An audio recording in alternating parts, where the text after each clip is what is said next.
Welcome friends. இன்றைக்கி நம்ம பார்க்க போகிற ஃபஸ்ட்டு இடியம்ஸ் என்னென்னா break the ice. Break the ஐஸ்னால் எளிமையாக அணுகச் செய்தல், அதாவது எளிமையாக உங்கள் கவனத்தை ஈர்க்கிறதுக்கு சொல்லுவாங்க, அந்த மாதிரிக்கு யூஸ் பண்ணுவாங்க. வாங்க இதை யூஸ் பண்ணி ஒரு எக்ஸாம்பிள் சென்டென்ஸ் பார்க்கலாம். He told a joke to break the ice during the meeting. அவரது கூட்டத்தை அனைவரையும் எளிதாக அணுக ஒரு ஜோக் சொன்னார். நெக்ஸ்ட் இடியம்ஸ் என்னென்னா spill the beans. Spill the பீன்ஸ்னால் கவனக்குறைவாக ரகசியத்தை வெளியிடுறது, அதாவது பேசிகிட்டு இருக்கும் பட்சத்தில் கேர்லெஸ்ஸாக ரகசியத்தை வெளியிடுவாங்கள்ல, அந்த மீனிங்கில் வரும். வாங்க இது யூஸ் பண்ணி ஒரு எக்ஸாம்பிள் சென்டென்ஸ் பார்க்கலாம். She accidentally spilled the beans about the surprise party. அவள் தவறுதலாக ஆச்சரிய கொண்டாட்டத்தை பற்றிய ரகசியத்தை வெளியிட்டாள். நெக்ஸ்ட் இடியம்ஸ் என்னென்னா hit the nail on the head. Hit the nail on the ஹெட்னா சரியாக செய்யுதல் இல்லைனா சரியாக சொல்லுதல் அப்படிங்கிற மீனிங்கில் வரும். வாங்க இதை யூஸ் பண்ணி ஒரு எக்ஸாம்பிள் சென்டென்ஸ் பார்க்கலாம். You have hit the nail on the head with your suggestion. உங்களுடைய பரிந்துரையில் நீங்கள் சரியாக சொல்லிவிட்டீர்கள். நெக்ஸ்ட் இடியம்ஸ் என்னென்னா bite the bullet. Bite the புல்லட்னா தைரியமாக செயல்படுதல், தைரியமாக செயல்படுதல். வாங்க இது யூஸ் பண்ணி ஒரு எக்ஸாம்பிள் சென்டென்ஸ் பார்க்கலாம். He decided to bite the bullet and finish his work on time. அவர் தைரியமாக செயல்பட்டு தனது வேலையை நேரத்தில் முடிக்க முடிவு செய்தார். நெக்ஸ்ட் இடியம்ஸ் என்னென்னா under the weather. Under the வெதர்னா உடல் நலம் சரியில்லாமல் இருத்தல், அதாவது உடம்பு சரியில்லாமல் இருக்கணும்ல, அந்த மீனிங்கில் வரும். வாங்க இதை யூஸ் பண்ணி ஒரு எக்ஸாம்பிள் சென்டென்ஸ் பார்க்கலாம். She was feeling under the weather, so she took the day off.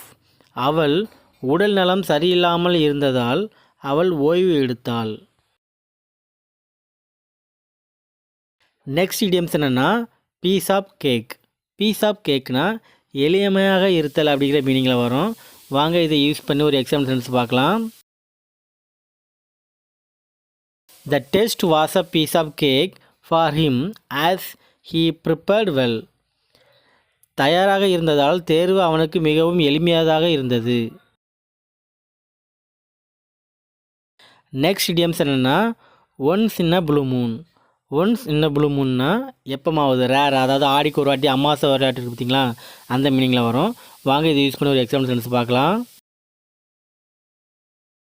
We visit our ancestral home once in a blue moon. நாங்கள் எங்கள் பாரம்பரிய வீட்டிற்கு மிகவும் அரிதாக செல்வோம், இல்லைன்னா ஆடிக்கு ஒரு வாட்டி, அமாவாசைக்கு ஒரு வாட்டி செல்வோம் அப்படின்னு சொல்லலாம்.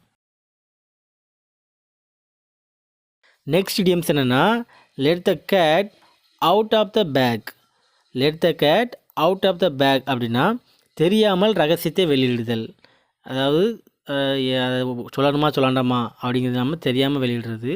வாங்க இதை யூஸ் பண்ணி ஒரு எக்ஸாம்பிள் சென்டென்ஸ் பார்க்கலாம்.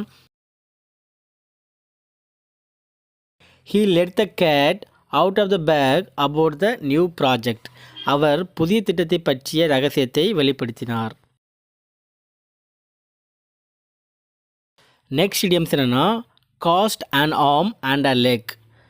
Cost an arm and a leg அப்படின்னா அதிக விலை செலுத்துதல் அப்படிங்கிற மீனிங்கில் வரும். வாங்க இதை யூஸ் பண்ணி ஒரு எக்ஸாம்பிள் சென்டென்ஸ் பார்க்கலாம். Cost an arm and a leg but it is worth it. இந்த கார் மிகவும் செலவாக இருந்தாலும் அது பெருமதியானது. லாஸ்ட் இடியம்ஸ் என்னென்னா beat around the push.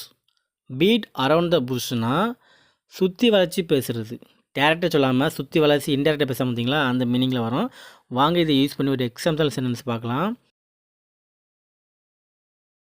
Stop beating around the push and tell me the truth.